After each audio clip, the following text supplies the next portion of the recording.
Welcome to Sri Murugan சமையல். இன்றைக்கி வந்து நம்ம ரோட்டு கடை காளான் செய்ய போகிறோங்க.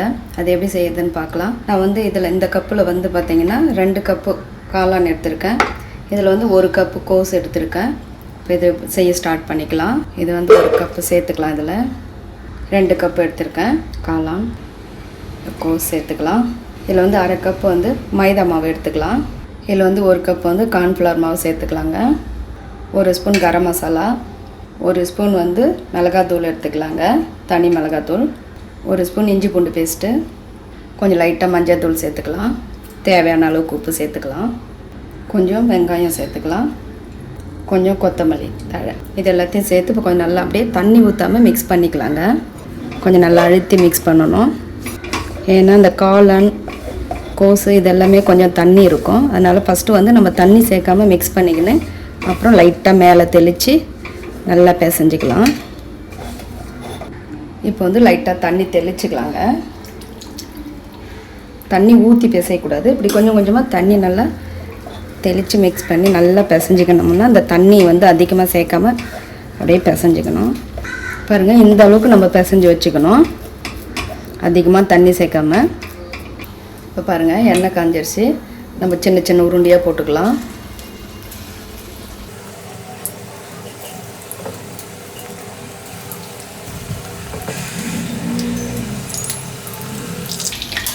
இப்போ பாருங்கள், நல்லா வெந்து வருது பாருங்கள். நல்லா கிரிப்ஸியாக இருக்குது.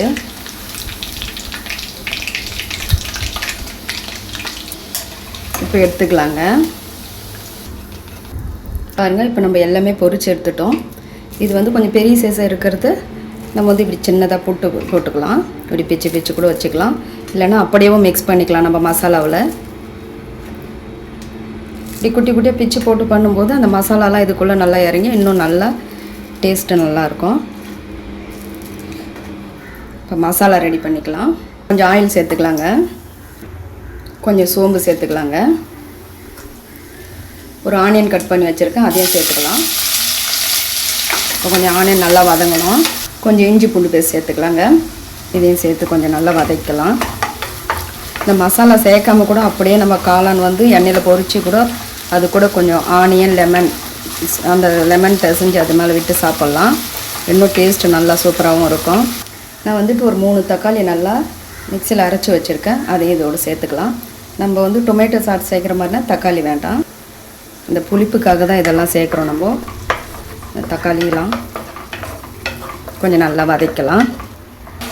கொஞ்சம் உப்பு சேர்த்துக்கலாம். ஏற்கனவே நம்ம வந்து காளான் உப்பெல்லாம் சேர்த்துருக்கோம், அதனால கொஞ்சம் குறைச்சி சேர்த்துக்கலாம். கொஞ்சம் கருவேப்பிலையும் சேர்த்துக்கலாங்க, கொஞ்சம் மிளகாய் தூள் சேர்த்துக்கலாங்க, கொஞ்சம் மல்லித்தூள் சேர்த்துக்கலாம். இப்போ இதெல்லாம் சேர்த்து கொஞ்சம் நல்லா வதக்கிக்கலாங்க. இந்த தக்காளியோடு சேர்த்து நல்லா கலர்ஃபுல்லாக இருக்குது பாருங்கள். இது ஈவினிங் ஸ்நாக்ஸ் மாதிரி சாப்பிட்லாம்.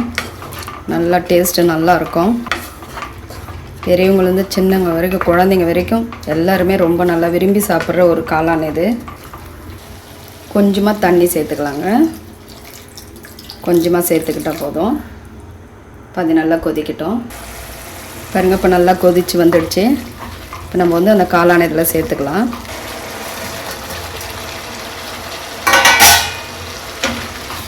இது அப்படியே கொஞ்சம் நல்லா இந்த மசாலாவோடு சேர்த்து ஒரு 2 நிமிஷம் நல்லா அப்படியே மிக்ஸ் பண்ணி விட்டுக்கலாம். சூப்பராக இருக்குது பாருங்கள். நீங்களும் ஒரு டைம் இந்த மாதிரி செஞ்சு கொடுத்து பாருங்கள் பசங்களுக்கு. திரும்பவும் இதை தான் கேட்பாங்க. பாருங்கள், ரெடி ஆகிடுச்சு. இப்போ நம்ம கொஞ்சம் இது மேலே கொஞ்சம் பொடியாக நறுக்கின வெங்காயம் சேர்த்துக்கலாம், கொஞ்சம் ஆனியன் சேர்த்துக்கலாங்க, கொஞ்சம் கொத்தமல்லி சேர்த்துக்கலாம். இப்போ ஆஃப் பண்ணிடலாம். பாருங்கள், ரெடி ஆகிடுச்சு. டேஸ்ட்டும் நல்லா சூப்பராக இருக்குது. இப்போ வந்து இது அப்படியே இதுக்குள்ளே மாற்றிக்கலாம். இந்த வீடியோ உங்களுக்கு பிடிச்சிருந்தால் லைக் பண்ணுங்கள், ஷேர் பண்ணுங்கள், கமெண்ட்ஸ் பண்ணுங்கள், சப்ஸ்கிரைப் பண்ணுங்கள்.